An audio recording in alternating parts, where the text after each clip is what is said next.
Necessary Enemies.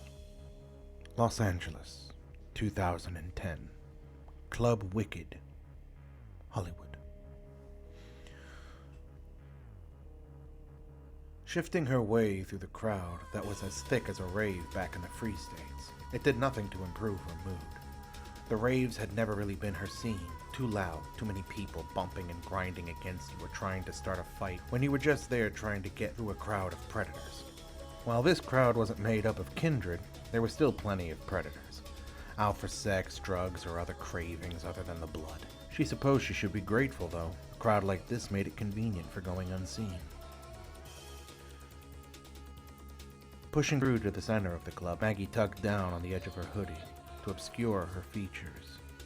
Sweeping her gaze over the pairings and small groups assembled around, looking for the man she was here for. She discreetly moved her hand under her hoodie to palm the sawn-off she had tucked under her arm, making sure she hadn't dropped it while pushing through the crowd. How times changed. Was it time she believed that being a monster didn't make her a murderer?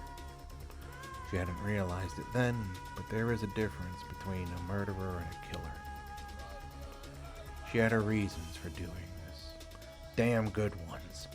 And she couldn't see how it wouldn't do some good to erase this son of a bitch off the face of the earth, rather than let him continue gaslighting people and warping their morals to fit his twisted agenda. But she couldn't deny she was going to enjoy killing him and wiping that smug smile off his face. There. Her eyes shifted over the crowd to a man who moved through it with a patient stride. He stood out from the rest of the crowd from the way he dressed. Brown coat over a matching suit with a red tie. Compared to all the leather and glossy dresses, he stood out like a sore thumb, feeling her fangs extending, her beast snarled within her veins to take action, to take satisfaction. She began to shove her way through the crowd, slowly at first, but soon she was rushing, shoving people aside. One of the girls she knocked over into a table where her group of friends jumped up shouting. They forgot their complaints as she drew the sawn off, leveling it at the bastard's head just as he turned around at the sound of the commotion. She didn't even bother looking him in the eyes. "Die, you motherfucker!" She pulled the trigger before she had even finished shouting. Blood blew out the back of what was left of his head.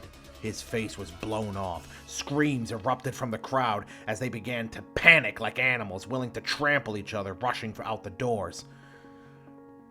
But she stood there watching, dumbfounded, as his body fell backwards into a velvet seat, slumped with his chin against his chest, blood dripping from the chasm left in the place of his face. What the fuck? No. No.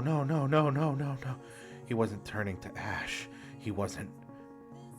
Turning around, she froze, seeing him standing in the remnants of the fleeing crowd, watching her.